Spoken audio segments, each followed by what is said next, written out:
Madam Speaker, thank you very much. To begin with, let me seize this opportunity to thank the CRC for doing a good job.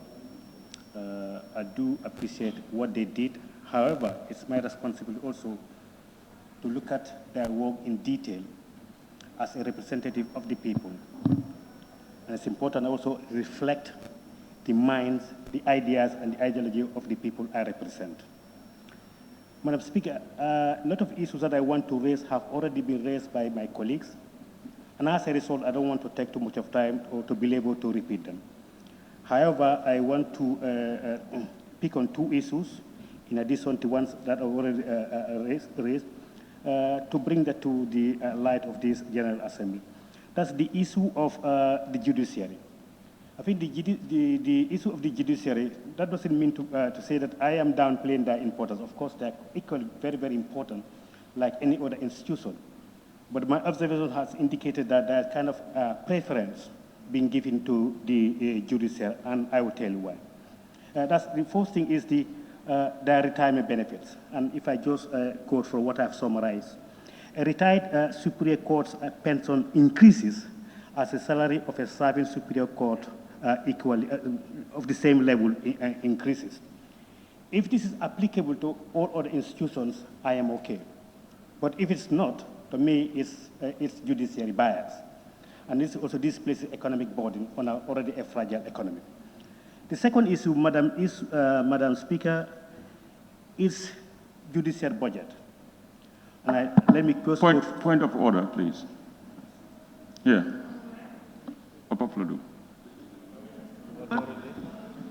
Can you, sorry, quote the relevant? Yes, unless I am not.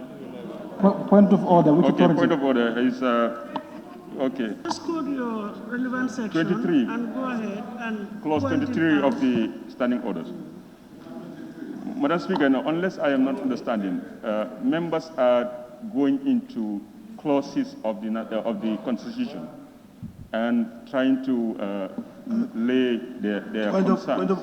If that is the case, we cannot stop anybody from going into the Constitution. Observation, Madam Speaker. And I am on a point of order. Point of observation. No. Honorable members, Point of observation, Madam Speaker. Could he refer us to the relevant point, please? No. What is the relevant provision or Honorable clause? members, please, I can assure you that I will try to conduct only one session. Honorable Speaker, we're asking for the... No, I'm not going to entertain. We are not going to have two sessions. Neither are we going to have dialogue. Honorable members have the right to intervene, but let us do it procedurally. We cannot be shouting from one side of the assembly to the other, talking at the same time.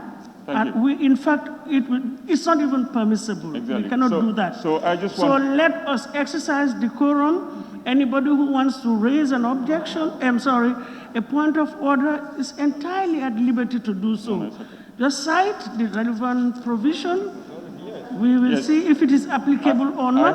I have cited Alternatively, if it is an observation, if the honorable member who is on the floor allows you, fine, we will proceed accordingly.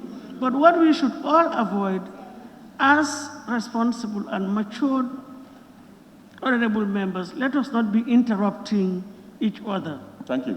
We can all listen and see if we are on course. If we are not on course, we just raise an objection. Exactly. It's as simple as that. Thank you. But before you proceed, can you just...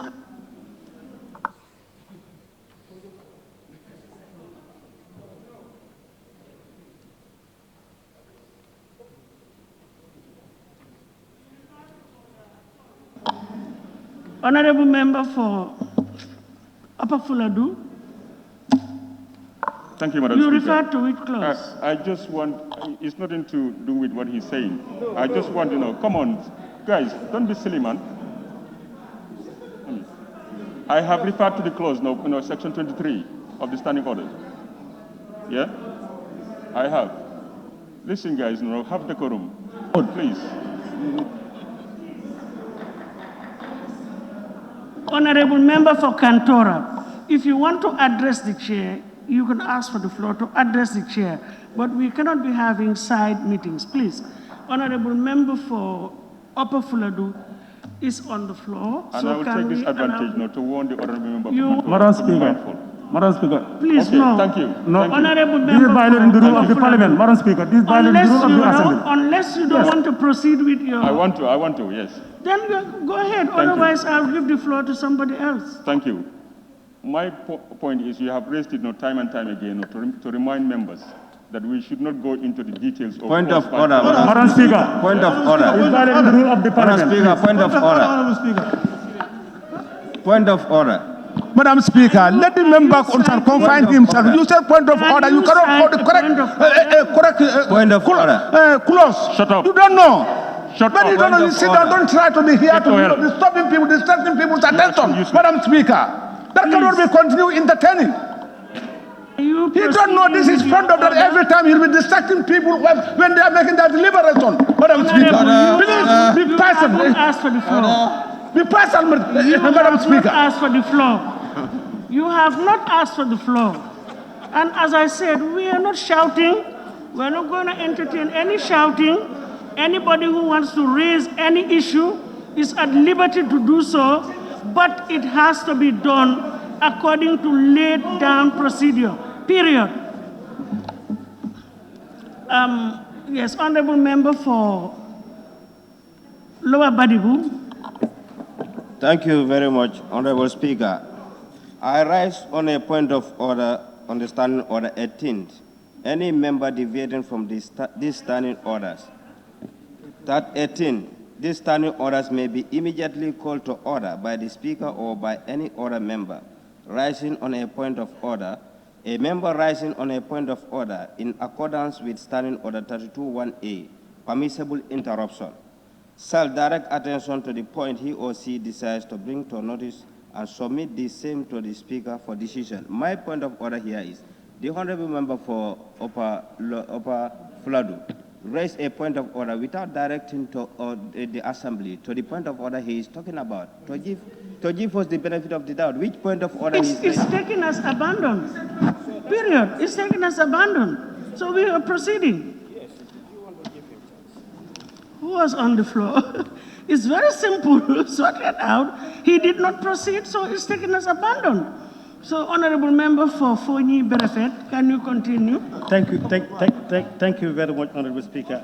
Mbitang, calm down. Let us proceed. Thank you very much. Now, I will again, please, I'm appealing to honorable members. Let us all exercise patience, please, and decorum. Everybody has a right to intervene. The relevant section has clause has just been cited by Lower Badibu. If you have a point of order, just raise it, direct it to the chair. It will be addressed. If you want to withdraw, fine. If you have an observation, you can ask for permission.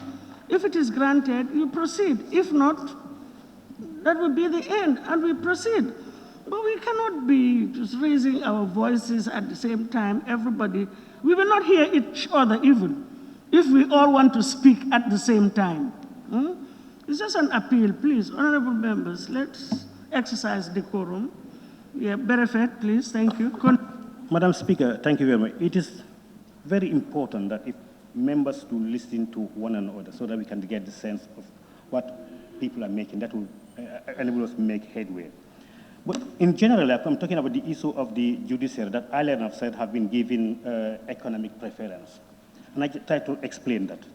I've highlighted the first issue, this question of the retirement benefits. And the second issue is their budget.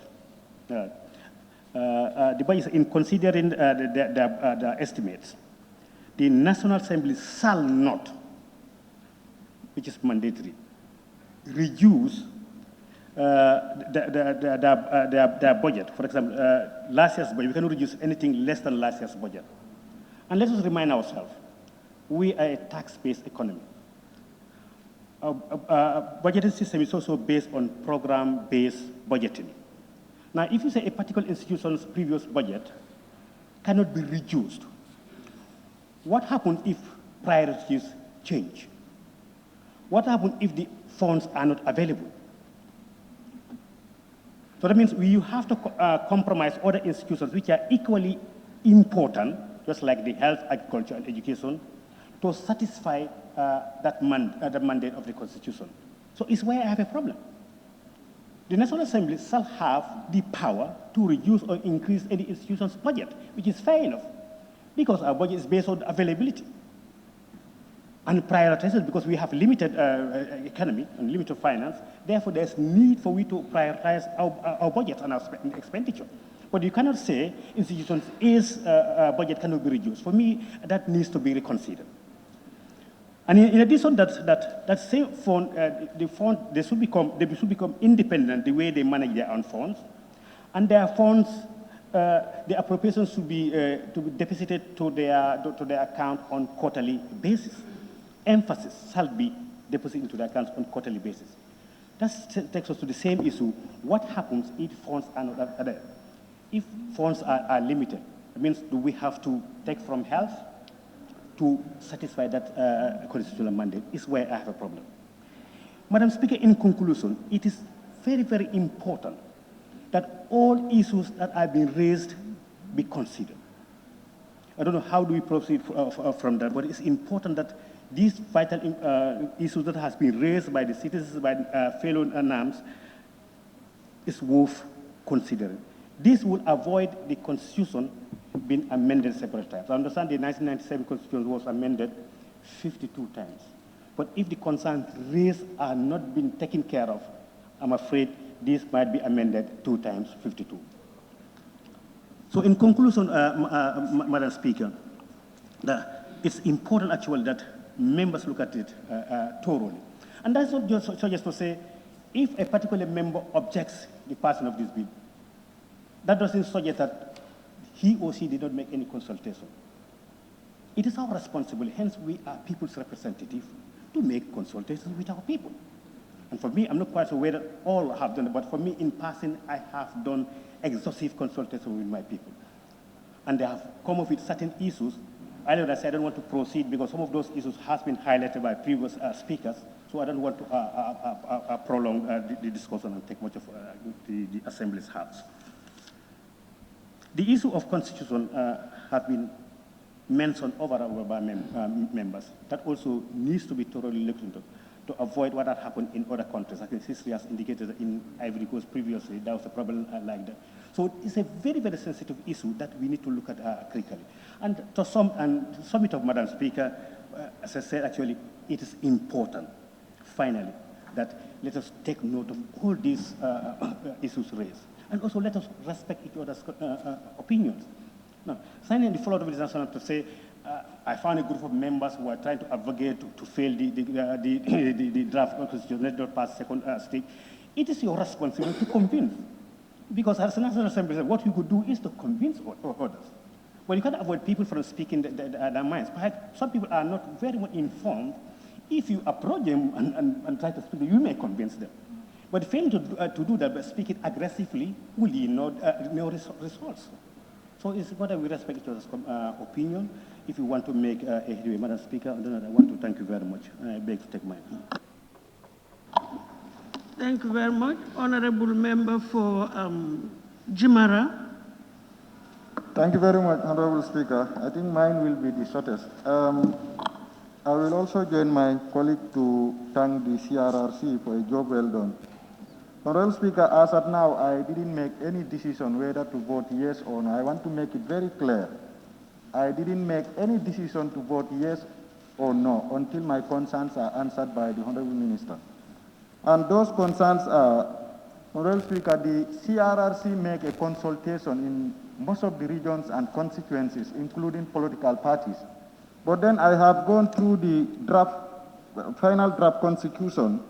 Most of the issues raised by the people and the political parties are not put in the draft constitution. And my question is, will it be possible, Honorable Minister, to put those issues which was raised before we adopt it in the National Assembly? Honorable Speaker, I think those are the things that I have. Thank you very much. Thank you very much. Honorable Member for Sabasanjal. Great. Thank you very much, Honorable Speaker. Let me begin by thanking everybody and recognizing the presence of the media and everybody here. I also want to register my sincere appreciation to the efforts of the CRC. They have taken a daunting task to come up with such a constitution. Madam Speaker, however, I will just state as some other people have stated, but I have series of concerns about this constitution. I may not exhaust all what I want to say or all what I observe, but I will select few among them, and I would like some clarification on them by the Honorable Attorney General, and there I will draw the curtain. Madam Speaker, first and foremost, I want to talk about the separation of power. The essence of democracy is the principle of separation of power and good governance. And I think we are all dreaming that fundamental system. Madam Speaker, when I look at the draft, I don't see any power being separated from the different arms of the government. I can even say there is one arm of the government which is more powerful than the rest of the others. Madam Speaker, to me, this is not justice, and it will not give us good governance. I will specifically mention the National Assembly, being the legislature, has been given tremendous powers, which I think is going far beyond their boundaries. Madam Speaker, for the sake of separation of powers again, Parliament have the mandate to enact laws, perform oversight, and many other things. Now, looking at the draft, the Parliament is mandated to engage in the activities of the executive, to engage in the activities of the judiciary, and there is no organ of government who has hand in the Parliament. What type of separation of power is that?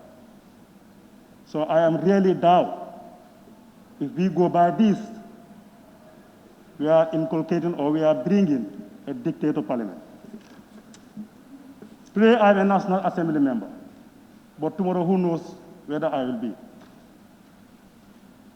Therefore, Madam Speaker, I strongly, in the most strongest term, condemn National Assembly participating in the affairs of the executive. And I don't want to go into detail, but these are found in the Constitution, in the draft, and because of that, I am really down.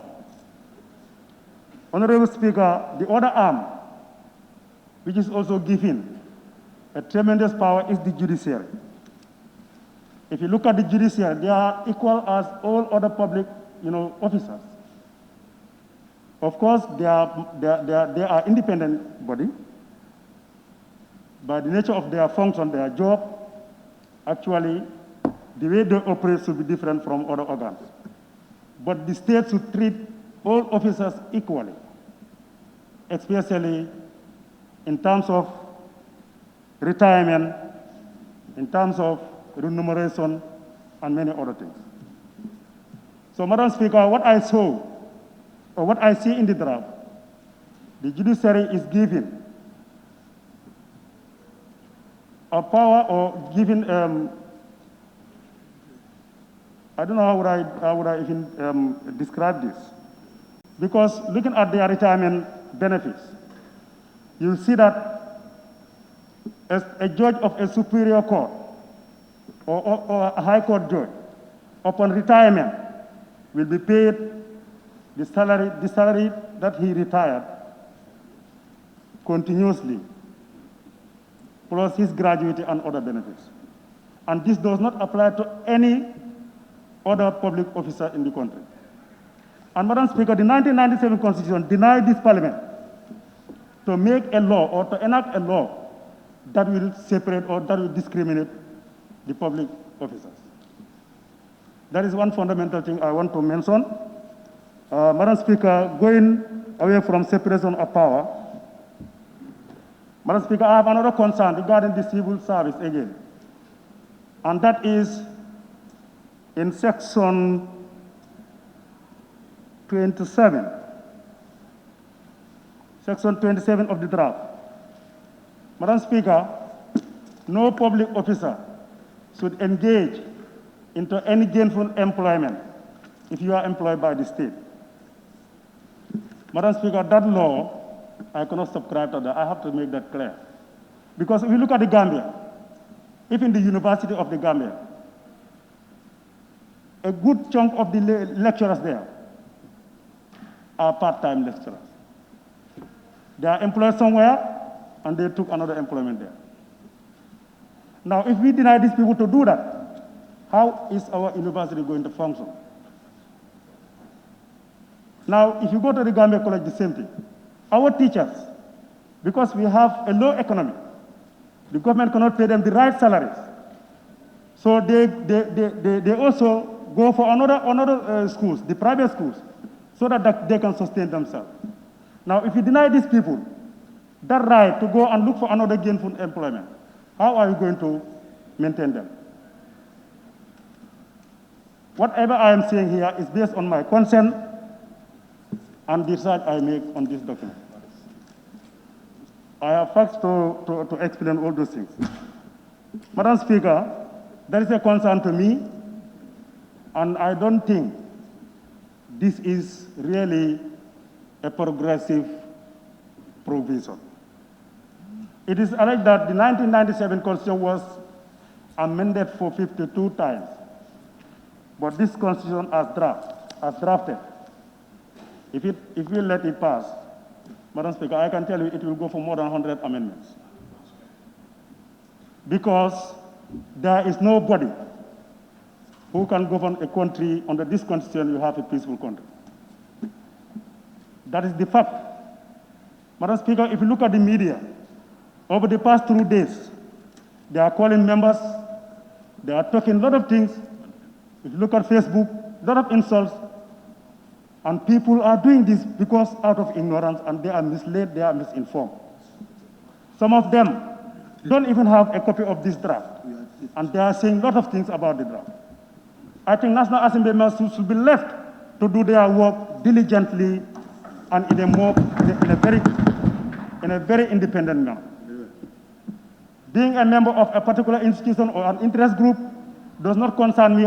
My concern is the entire Gambia. So based on those facts, Madam Speaker, I will faithfully act on behalf of the Gambians for the best interest of the Gambia, not a specific group. Now, Madam Speaker, allow me to continue from there. If you look at section 37, that provision also is inconsistent with the ICCPR, in which Gambia is a party to. Gambia is a party to that treaty, and that provision is completely inconsistent with that document. Madam Speaker, I think this needs to be looked at. Madam Speaker, if I can go further, I will touch on the armed forces. The armed forces, Madam Speaker, in the 1997 Constitution, I don't want to go into detail, but I just want to bring comparison so that you can also do the same thing and see what I am talking about. Their mandates are explicitly explained and their responsibilities in the 1997 Constitution. But if you go to the draft, less is being talked about the armed forces. The draft is just saying the parliament will further do those things. Madam Speaker, I think this Constitution is the document that should set the framework, the principle of how this country should be governed. But everything should not be left in the hands of the parliament. I'm not saying that this is a regulation, But merely in certain terms, you can denote that. Madam Speaker, if I go to the section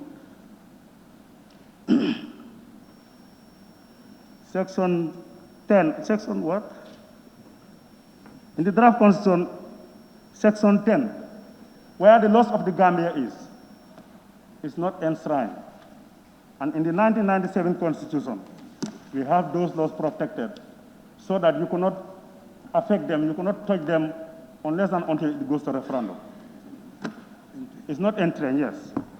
So, which is giving a room for any manipulation on this constitution by anybody who have a semi-dictatorial behavior. So therefore, Madam Speaker, we should be very careful the way we enact our laws, and we should be very careful the way we pass this law. I think explicitly in that, under that section 10, where the Sharia law is, it creates a large outcry of public concern. And I think, Madam Speaker, if we should do justice, we should try to look into that, to see how possible we can entrench that clause. Madam Speaker, removal of the president is another issue that I observe. To me, there are two stages, but I think the first stage should have carried more magnitude or more powers than the rest of the stages. Because if you elect a particular president, to substantiate that should carry at least a heavy weight. And if I compare this with the judiciary, removing a high court judge, Madam Speaker, it's just crazy. Somebody who is elected by the general public, and the person appoints somebody, it's easier to remove the person elected by the general public than removing the person, that man appointed. Madam Speaker, is that justice? Madam Speaker, this is why the public should know what is embedded in this constitution before they claim anything or before they talk to anybody. I receive some insult from people, and they are subjecting me to approve what they don't know. Another point, Madam Speaker, if you look at 1997, section 101, it's denying anybody to condition a particular National Assembly member to do anything out of his consent, his or her consent. It's a contempt. And people were doing it over the last 2 days. Up to the extent of even threatening you, telling you that if you don't do it next time, we'll campaign against you. Madam Speaker, I want to believe that the process of this bill is being fully politicized.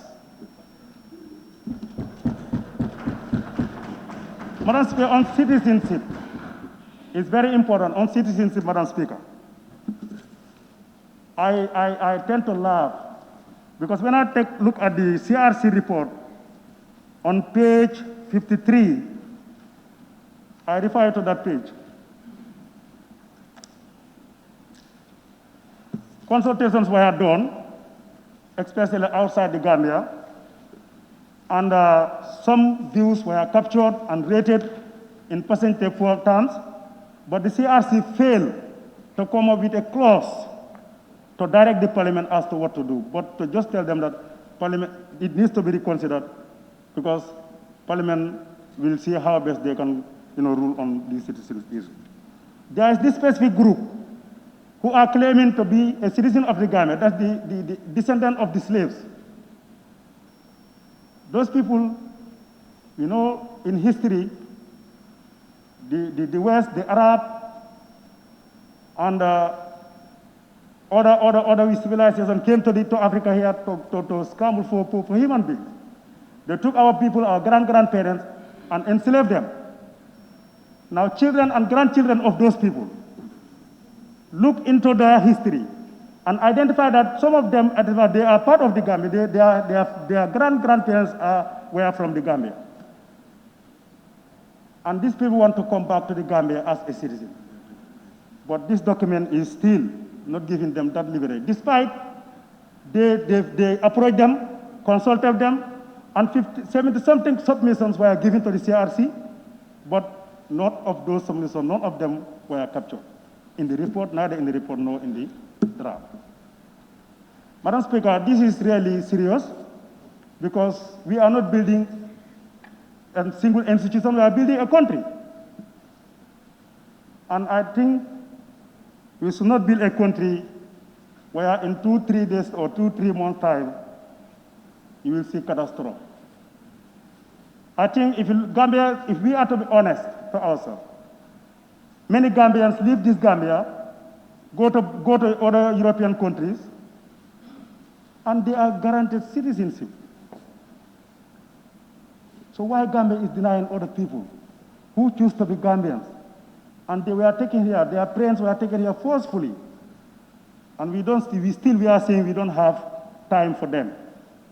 Madam Speaker, in these days of the world, we are talking of global village. So I don't think that is a genuine cause.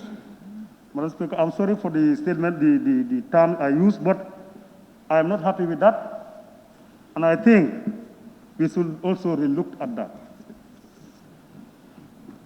Madam Speaker, as I told you, as I said earlier, I cannot finish it, but I want to also mention the appointment of judges. In the appointment of judges, you have the Judiciary Service Commission, who is doing all the screening, and through that process, they identify for the president to appoint. Now, why subjecting those people to another level of scrutiny? By bringing them to the National Assembly. If we do that, Madam Speaker, we are politicizing our judiciary. Because I am a politician, and if somebody wants to go for that position and is not shortlisted, Madam Speaker, if I have any power, I will make sure that person is appointed. So those are the dangers in Parliament interfering into such things. So, Madam Speaker, I think let us advise ourselves very well. Although we want to have a third republic, it's not a constitution, because when I came to this Parliament, some of the statements I heard about the 1997 constitution was it is among the best constitutions in the sub-region. But it was amended for this number of times to suit somebody's interest. For me, it wouldn't even require us to go for a new constitution. But at that time, we are so ambiguous to have to usher to a third republic. That is the main factor, that is the main objective. That's why we go for, a new constitution. But I was not expecting a constitution that will bring discrimination among its citizens, that will bring chaos in the governance of the country, that will bring even ungovernable situation. Because a country has to be governed by principle based on respect and mutual understanding.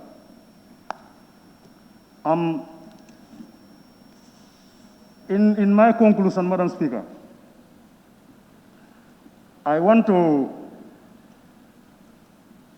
also say the CRC, in one way or the other, has ignored some of the proposals made by the people, and even myself, and I will quote it.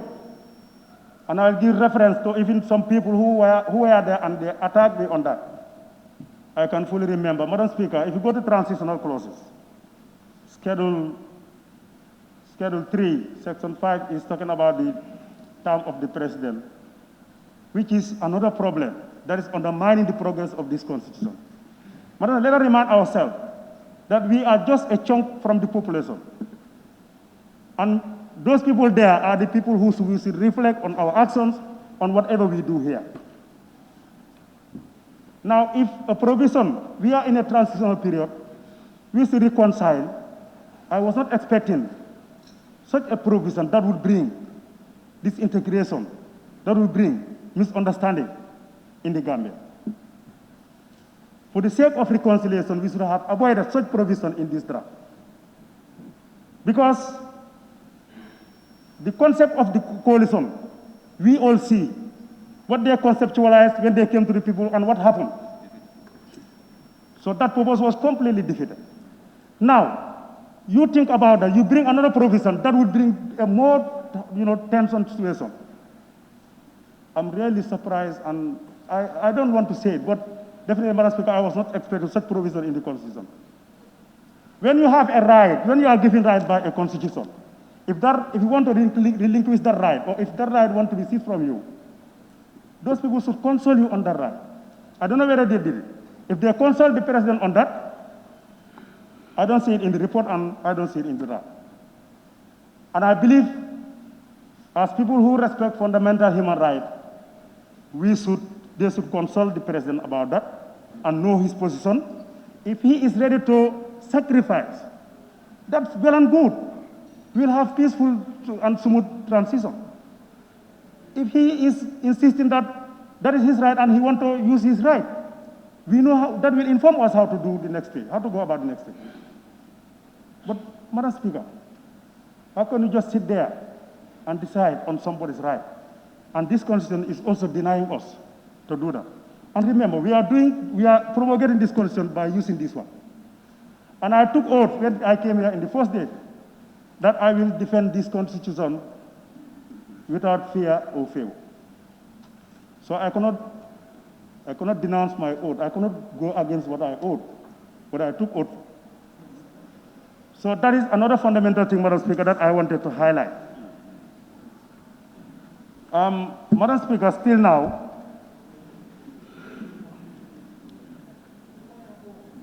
sorry,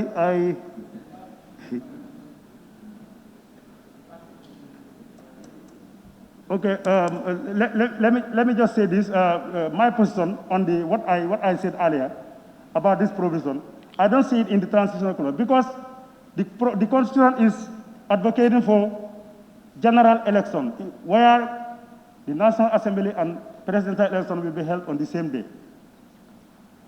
Madam Speaker, when this proposal came from the IEC, some of us, I specifically, I said, I have no problem in that, but you have to tell me my rights, how will I get them?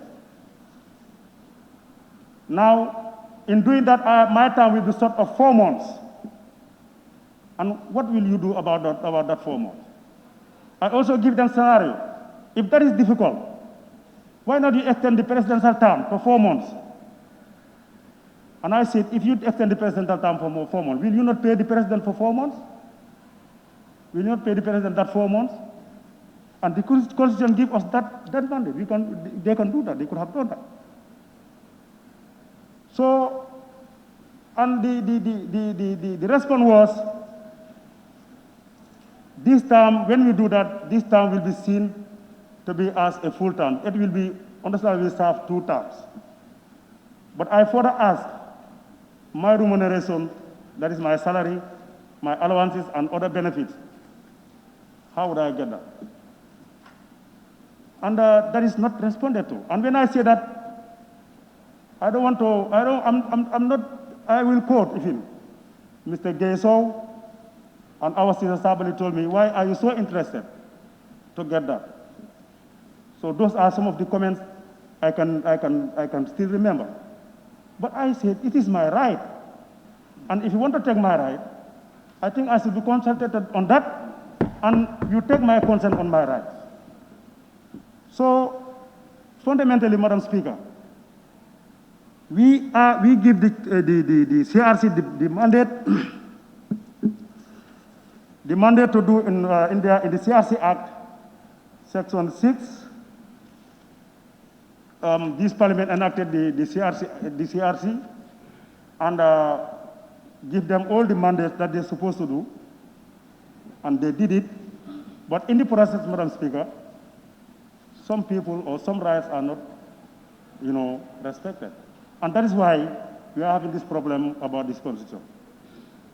So, as others have said earlier, if the Honorable Justice Minister Attorney General can clearly clarify our doubts, or my doubts specifically, on those issues, Madam Speaker, I don't mind to support this.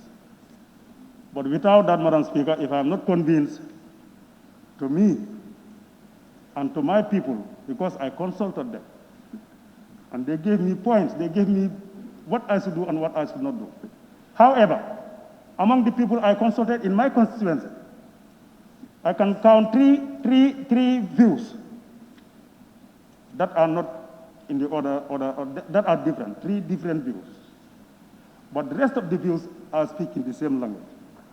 And as they send me here, they are listening to me. Whatever I say and whatever I do, I should reflect on them. So, Madam Speaker, I respectfully submit that let us rethink and look at this document carefully, and let us not be very ambiguous, especially in a political way. This is not about politics, it is about our country, and we want to have a document that will serve, that will test the period of time. We don't want to have a constitution where in the next 2 years it will be subjected to a lot of amendments. Madam Speaker, this is a concern, and with those submissions, I respectfully take my seat. Thank you. Thank you very much, Honorable Member for Sami. Sami. Honorable Member for Sami.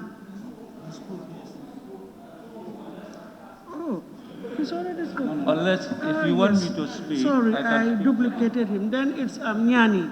It's Nyani. I'm sorry, I must have duplicated the list.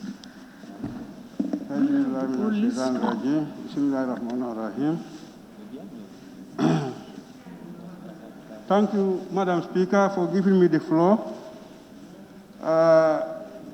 First of all, I would also like to join my colleagues to thank the CRC for the job well done. Here, we are speaking on the Constitution, draft Constitution. And to be frankly honest to my members, from my electorate, of all the view I had from them, is to add my voice to make this draft to be adopted. Madam Speaker, a constitution, draft constitution, or a constitution as a particular, cannot be a tailor-made. You should all know that as far as constitutions are concerned, other sections will favor you, others will not favor you. But at the end of the day, you have to accept, one day I may be at fault on that particular section, but another day we might be successful in that particular section. So on that, Madam Speaker, of all what we are saying, let us be frank enough to accept this draft constitution.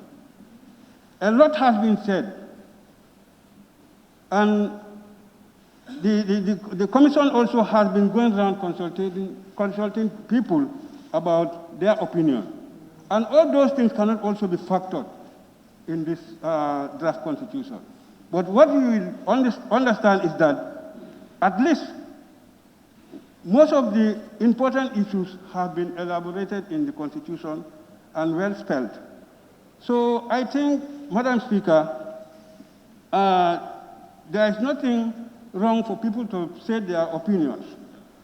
But what we should understand is that this draft Constitution, a lot has been spent on the side of finance, time, energy. A lot of resources have been spent. So, though resources can be spent on something and it will not be viable, but in other part, as far as this draft constitution is concerned, we cannot assume everything what you want is going to be factored in the constitution. And actually, as previous speaker said, we have already sworn to defend our constitution, to defend our opinion right, but whatever is happening, let's not see it politically. We all know as a calf, if you leave him, it will go to the mother. But whatever is happening, let us not see each other as that. Because me, anytime I stood here, I always try to give my advice and always try to see what is the reality. It's true, Madam Speaker, people have to say their opinion, which it was not spelled in the Constitution. But I have got almost calls, even letters from my constituency to advise me and to give their reasons why I should adopt. Almost 80% of my people are saying yes to this Constitution, as far as we are concerned. So it's not part of, even if you interpret it another way around, the other part of the people will say, but this one should be removed, or this one which I like. But at the end of the day, you all have to come to terms and agree. So as we are going, changes would be happening. As we said, there are other, the former one, that is the 1997 Constitution. Some have been changed according to how we are going and how generation is going. But notwithstanding, let's accept that we cannot make this as a tailor-made, that the shirt and the trouser will suit me.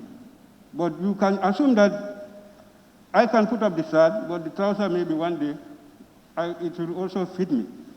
So on that note, Madam Speaker, as I said, there are other issues which I have to elaborate, though, as I said, it cannot be changed. It can be changed, but it cannot be changed like anything we want. Let's change that. At the end of the day, we'll go without any constitution, because it will not suit everybody. But on that, as far as the constitution is concerned, like, first of all, the citizenship. Okay, we all assume, as it's spelled here, one of your parents should be born in the country. If you look at our population, we are not that many. So comparing strangers who are coming in and out, and even if you lodge a stranger at your home, and he came with a young girl, before he lived there, maybe what he's going to get on birth will be more than what he will have in your compound. So we should look at that side. At least, though I know it will be not good for others, but as I said, it's my opinion. You go to China, almost every, as a citizenship, the mother and the father will be a citizen of China. So at the end of the day, even we assume that the grandparents will be a Chinese. So here, if you said any of it, at the end of the day, the ratio will be higher than us. Let us be frank to each other. Counting with the population of the number of strangers in country, even more than us. So at the end of the day, if you start to cancel 1:1, we're left without any. So this is my opinion, and this is how I look at it. Other countries is fine, go to America, but yet still, the population of those citizens, if you add them together, it will not be more than 15 or 20%. Still now, the citizen of American will be higher than the strangers. And those people are still controlling the way you should get your certificate of birth in the citizen of the country. This is simple thing. You want to be a citizen, go through the right procedure, and you get your citizenship. Nobody denies that.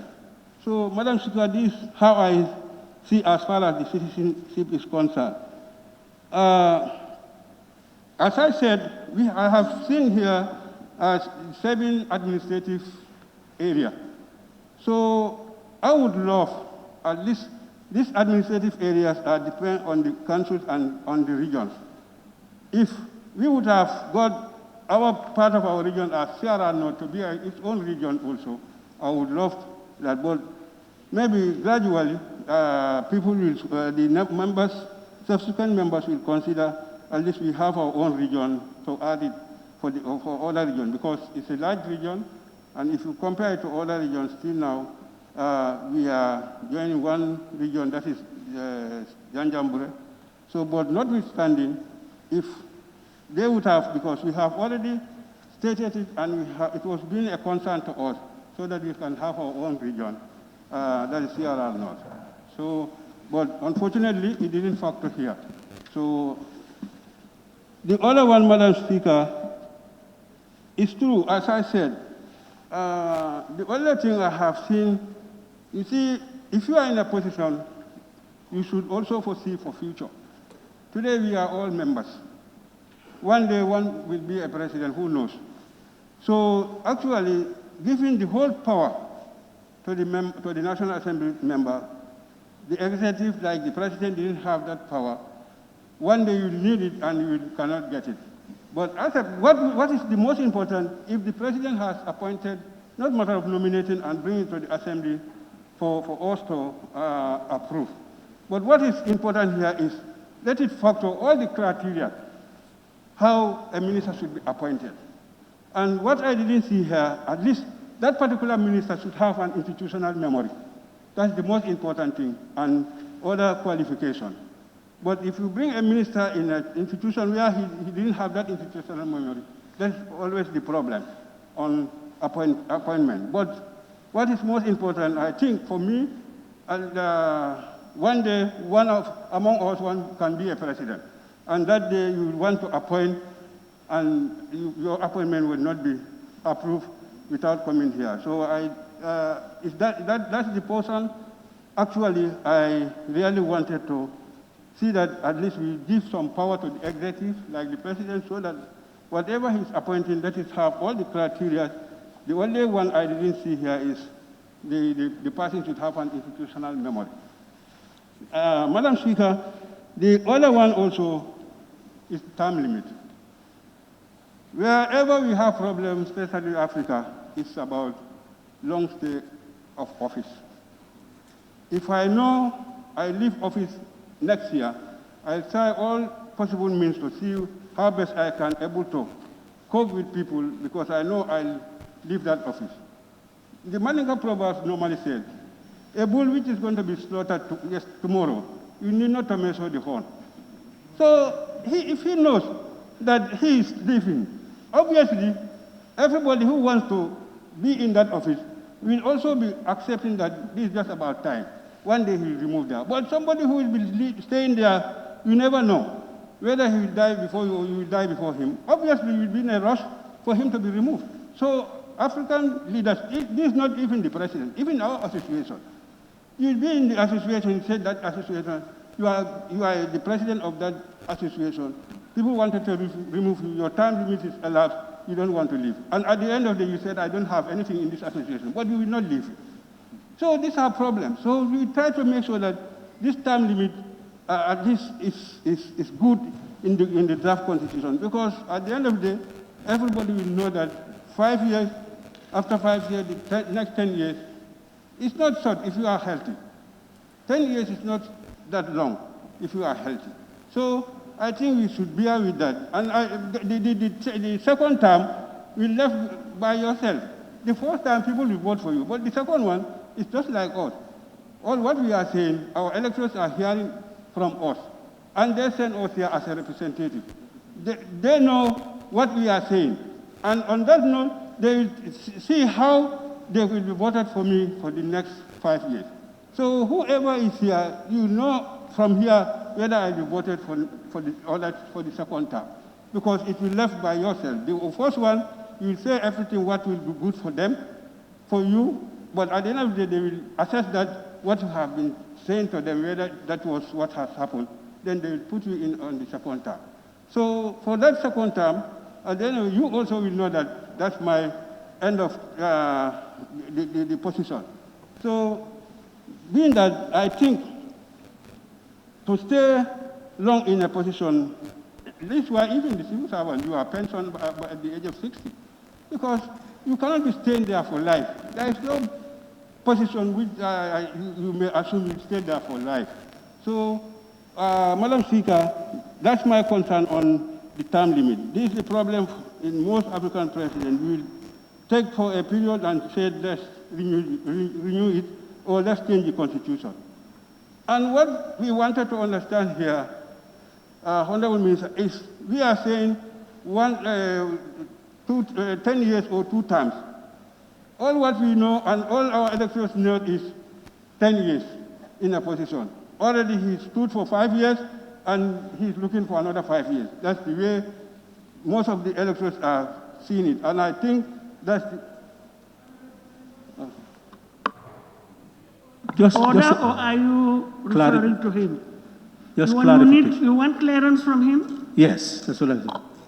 Can I? Yes. Honorable Speaker, the time limit, we have to be really careful in personalizing it. If you look at Schedule 4, it is saying effective date means the date of the coming into force of this Constitution, which shall be the date after the day this Constitution is adopted at a national referendum. That is the effective date. So in essence, what it is saying in terms of the term limit, like the member said, in fact, even the National Assembly, there is a transition.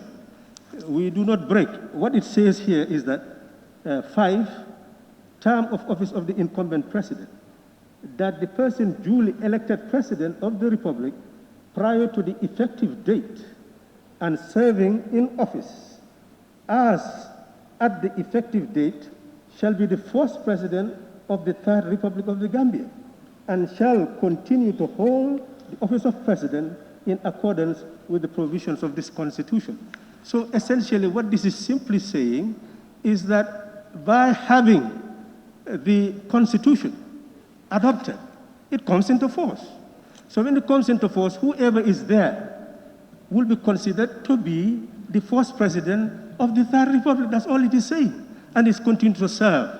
So in essence, it is not directed at a person, it's directed at an office. And if we start looking at a person, we may confuse the whole agenda as if there's an agenda against a person.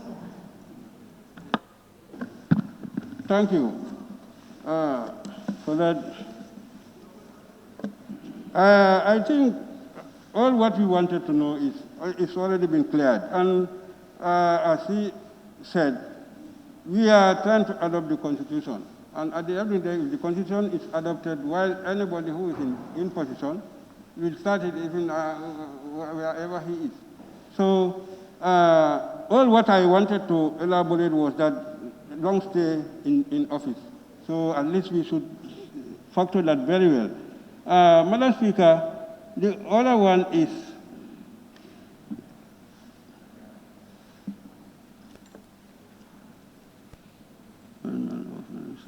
I think Honorable, you see, that is why it is very important to know the scope of the debate, that we are dealing with the principles. But once you start going into the details, there may be a tendency, to slide.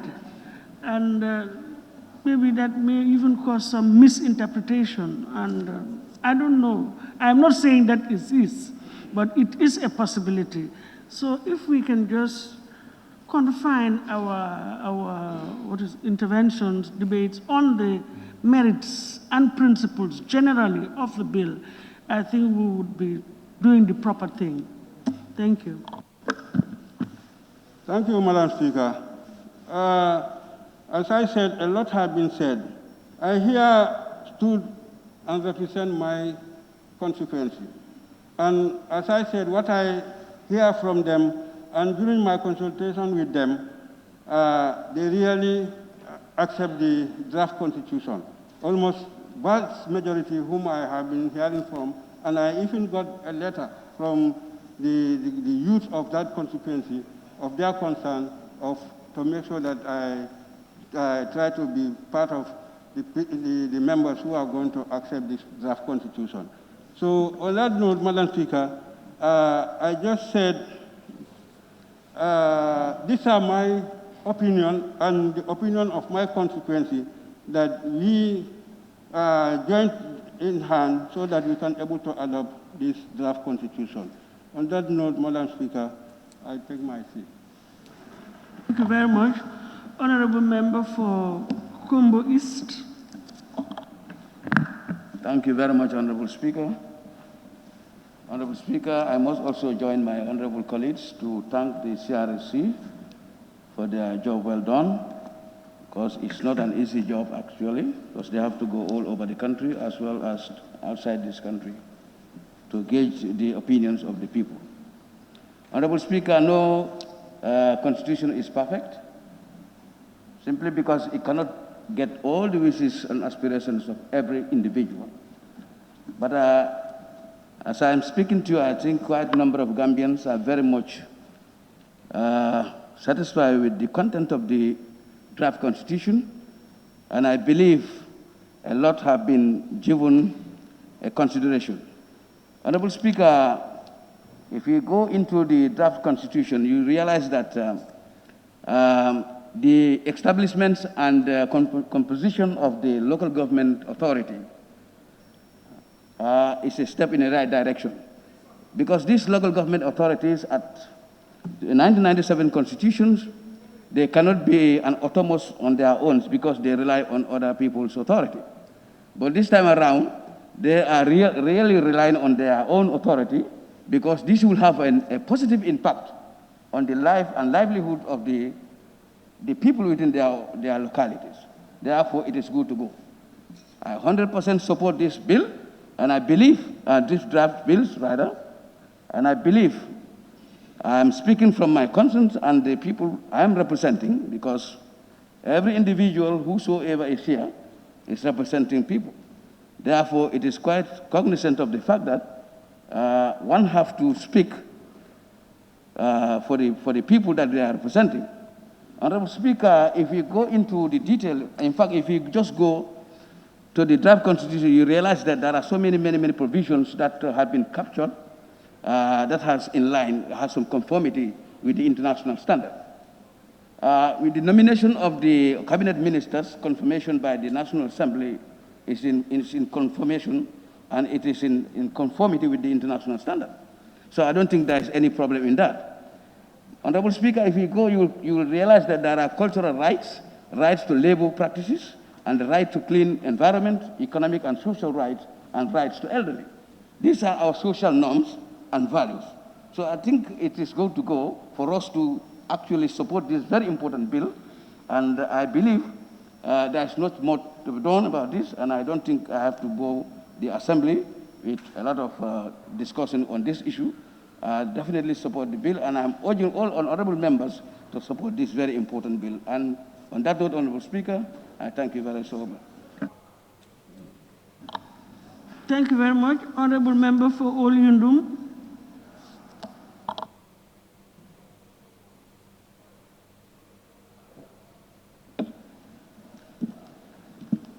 Thank you so much, Honorable Speaker.